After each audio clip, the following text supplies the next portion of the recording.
มีคุยอย่างมึงเนี่ยนะพอเจอของจริงเข้าหน่อยอ่ะ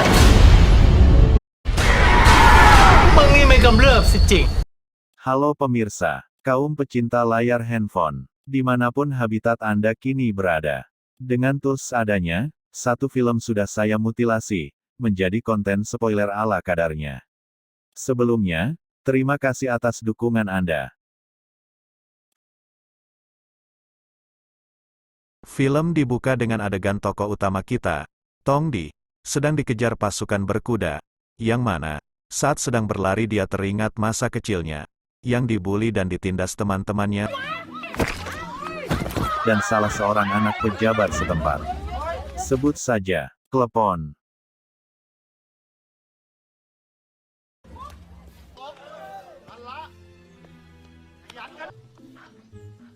Hal itu membuat Tong Di berkeinginan bisa menguasai ilmu bela diri.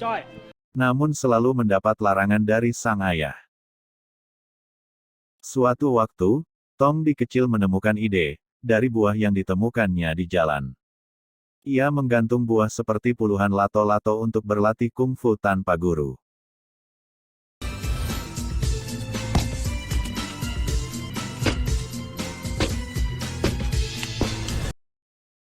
Setelah dirasa cukup, Tong Di mendatangi Klepon dan mengajaknya ke tempat ia latihan. Klepon yang main keroyok, membuat Tong Di terpaksa mengelus lato-lato original, dari kedua teman Klepon. Sampai video ngeblur mendadak. Sejak peristiwa pengeroyokan itu, Tong Di kecil pun memutuskan pergi dari rumah, untuk berkelana. Itulah akhir lamunan Tong Di yang sampai remaja masih berurusan dengan Klepon yang tak jelas maksudnya. Dengan gaya ala Rambo, Tong Di melumpuhkan satu persatu pasukan Klepon, hingga berhasil kabur membawa salah satu kuda.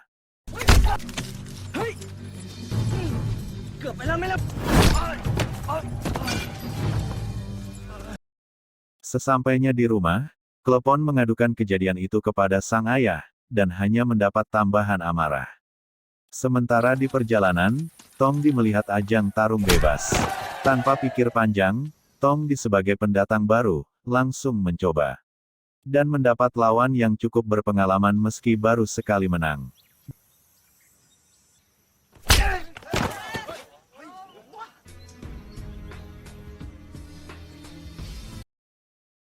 Dan hari berikutnya, Tong Di lanjut mengikuti pertarungan. Eksebisi turnamen hingga survival yang tak kelar-kelar. Dari cuaca cerah, sampai hujan, Tong Di terus bertarung dan selalu menang.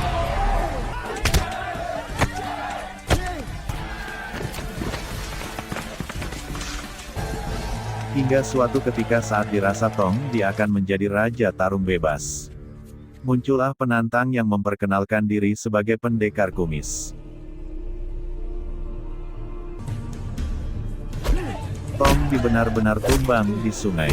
Tanpa ada yang peduli, mereka pun segera membubarkan diri.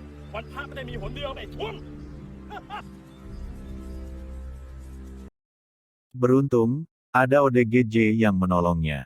Bahkan beliau memberi nasihat, tentang harkat, martabat, dan marifat seorang petarung. Luar biasa.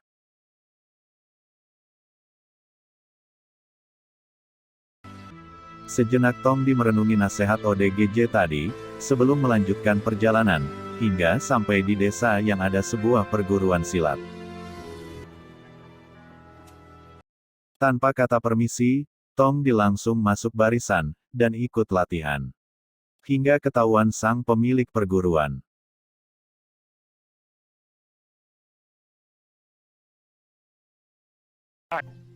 Saat dipanggil, nampaknya Tong Di tertarik dengan Neng Isa, anak pemilik perguruan itu.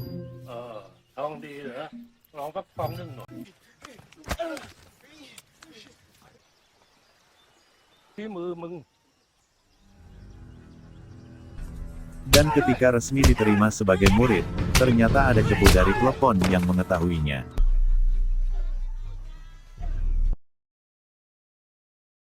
Benar saja, sesaat kemudian, datanglah Klepon dan pasukannya, kali ini membawa Pak Yo, seorang yang mengaku sebagai ayahnya. Bahkan Klepon juga sempat minta pertukaran, jika Tongdi tidak muncul mengganti dengan Neng Isa untuk langsung nikah detik itu juga, dengan penghulu seadanya.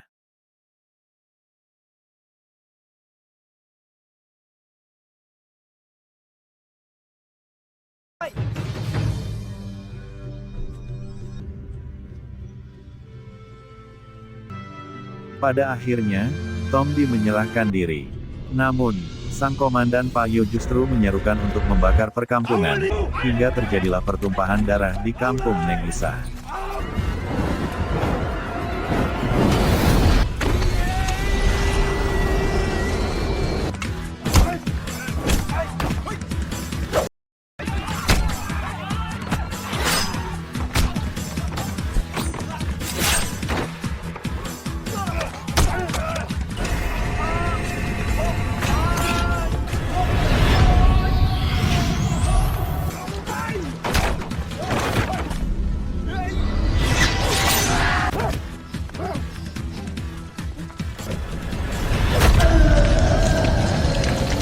Klepon dan kroninya berhasil diusir kabur, meski semua menjadi luluh lantak. Melihat situasi itu, Tong dipamit meninggalkan perguruan untuk melanjutkan perjalanan.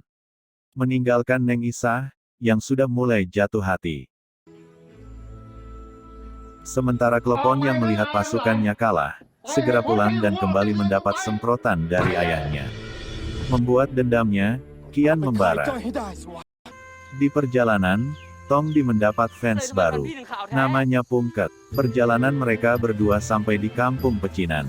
Dan menanyakan pekerjaan kepada Ling Ling, seorang pemain teater. Meski kondisi sepi, mereka berdua memohon agar diterima.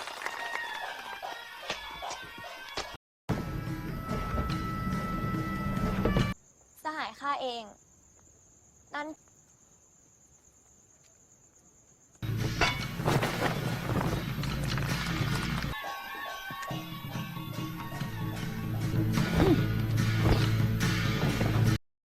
Selepas pentas, mereka kebanyakan minum sampai ketiduran.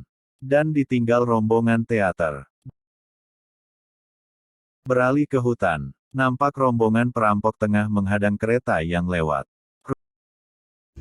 ครับอาม่าลงรับอยู่ข้างหน้าเช่นนั้นเองจงไป เกิดเรื่องอะไร จุดเปลี่ยนทำไม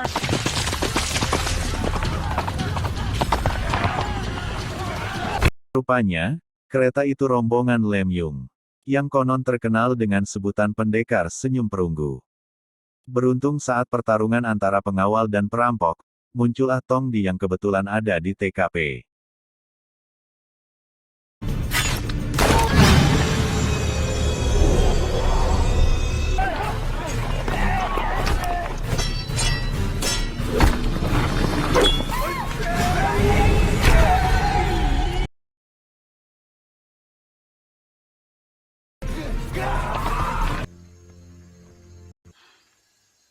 Setelah ikut membantu, Lem Yung memberikan cincin sebagai kenang-kenangan, meski Tongdi mengharap lebih. Mereka melanjutkan perjalanan masing-masing.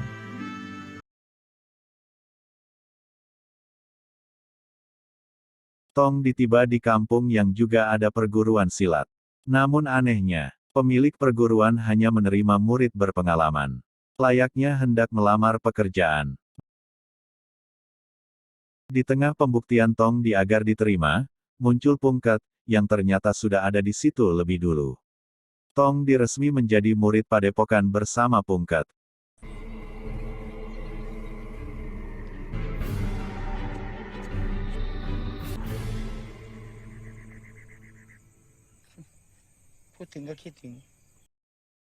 Keesokan harinya, guru padepokan memberi kabar, bahwa akan ada pertandingan antar perguruan. Pak Guru meminta agar semua berlatih lebih giat. Sebelum pertandingan dimulai, Pak Guru mengadakan sparring dengan padepokan sebelah. Rupanya, di tempat itu ia bertemu Ling Ling, tak hanya itu, ia juga bertemu Lem Yung, dan juga pendekar berkumis. Tongdi sendiri nampak lebih memilih mencoba PDKT tahap kedua dengan Lem Yung. อ้าวข้าเข้าใจแจ้งแล้ว ถ้าแหวนนี้เล่า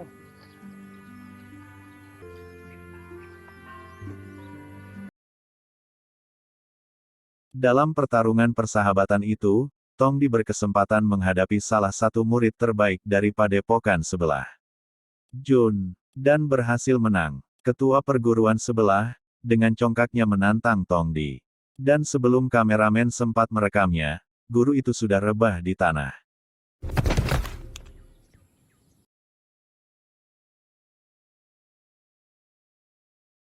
Hari itu, Tongdi berpamitan, dan diberi sebuah wasiat sang guru, menyuruh bertemu seseorang di luar sana, untuk menambah ilmunya sebelum ajanget dimulai.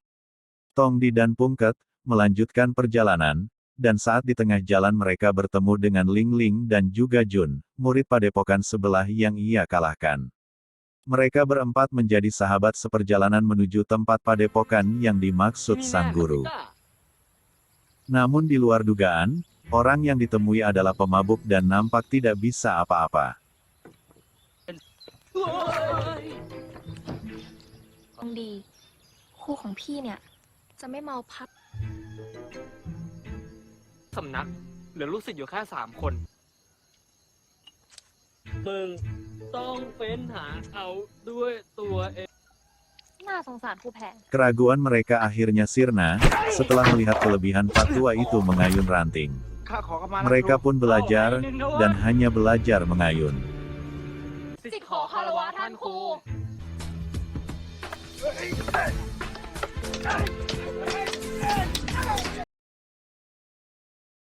Setelah hampir 2 abad berguru, mereka berpamitan.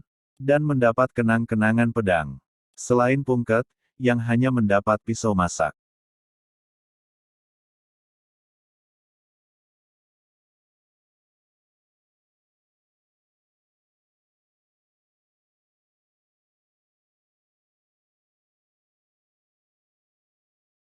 Dalam perjalanan, Pak Yo mengetahui keberadaan mereka.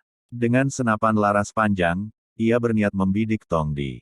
Namun Pungket yang tanpa sengaja terkena sasaran peluru. Pergulatan sengit terjadi, sampai akhirnya Pak Yo menghadap Yang Kuasa. Mereka bergegas kembali ke padepokan untuk mengobati Pungket. Namun dirujuk untuk ke pengobatan modern tanpa BPJS. Dalam perjalanan, mereka terpisah. Dan Tongdi membawa Pungket sampai ke sebuah desa. Karena susahnya mencari pertolongan, hampir terjadi baku hantam dengan warga setempat. Beruntung ada seseorang yang sekilas mengenali cincin yang dibawa Tongdi. Dan segera mengantarkan ke tabib terkenal. Tak lupa, Tongdi mengucapkan terima kasih ke orang misterius tadi. Dan ditambah lagi, dengan tulus memberikan kembali cincin dari Lem Yung.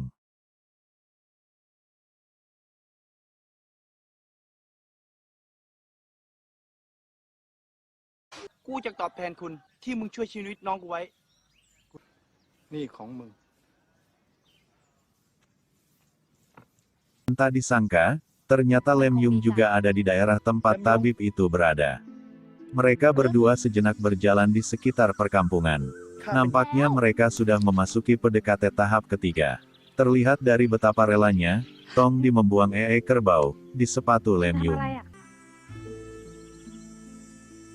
ที่วัดจะมีงานถวายน้ำพิพัฒน์สัตยาบัน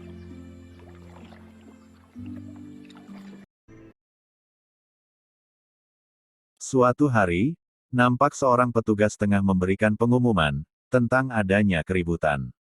Dan Mansou segera menuduh Tongdi sebagai penyebabnya.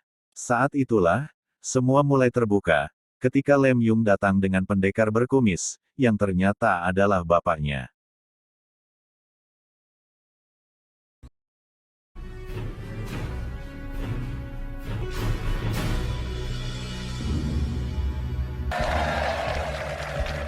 Hari pertandingan pun dimulai. Momen di mana Jun menghadapi Mansou. Sebelum bertanding, Jun memberikan surat dari Lem Yung untuk Tongdi. Nampak adegan anak muda saat dimabuk asmara.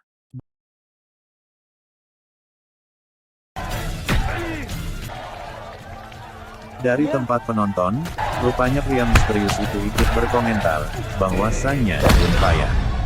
Namun saat Jun berhasil mengalahkan Mansou, Tong Di berniat membalas komentar, namun sosok misterius itu telah lenyap dari tribun penonton.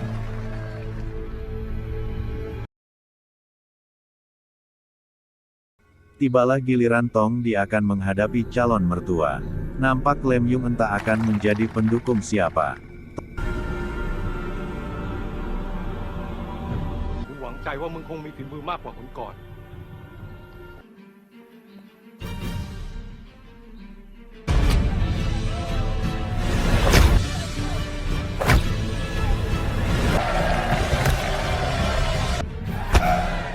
Tong Di cukup kewalahan menghadapi jurus pendekar berkumis yang pernah menghajarnya di sungai. Dan akhirnya semua terkejut, saat Tong Di mengeluarkan jurus ketiak panas. Dan memenangkan pertandingan.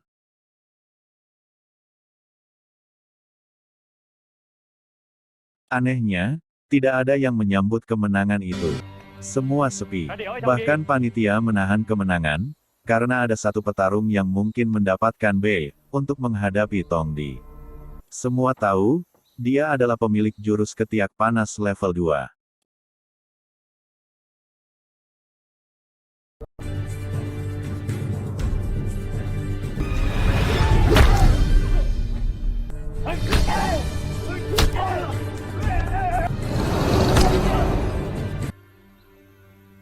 Dan akhirnya semua bersorak, saat Tong Di berhasil keluar sebagai pemenang.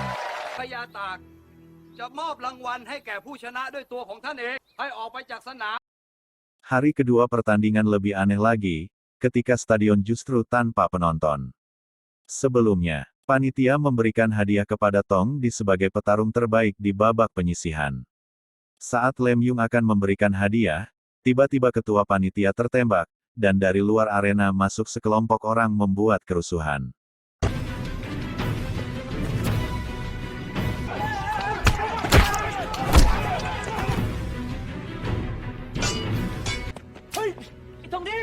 Dan saat Tong Di mengancam pemimpin mereka yang tak lain adalah pria misterius itu. Ia justru memberikan senjatanya, dan berbalik terancam. Dia berucap ia memang bodoh, tetapi tidak jahat. Sebuah pesan moral yang sangat menyentuh. Hal di luar dugaan, yang ternyata ketua panitia mengenal pria misterius itu. Dan semua korban kerusuhan barusan, bangun dan disuruh membuat pesta. Iya, semua itu prank. Tapi untuk apa? Tong Di sangat kebingungan. Dan mengejutkan lagi, ketika Lem Yung memberikan penjelasan, sudah membuat semua rencana itu bahkan dari awal Tong Di masih menjadi petarung jalanan. Pak Yo adalah wakil ketua, yang berani menerima resiko harus meregang nyawa karena kurangnya komunikasi dari undercover agent yang Lem Yung rencanakan. Sungguh membuat Tong Di seperti mau mengamuk detik itu. Bahkan Tong Di dilarang saat dirinya ingin pulang, dan keduanya harus duel dalam laga The Boxing Day.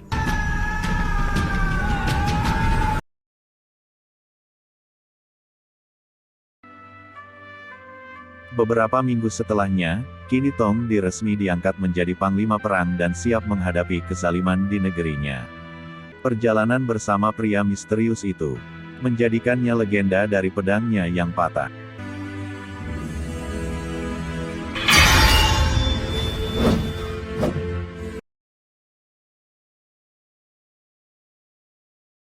Cerita diakhiri dengan kepulangan Tong Di ke kampung halaman menemui ibunya. Tak lupa ia pulang dengan membawa Lem Yung sebagai istrinya. Terima kasih.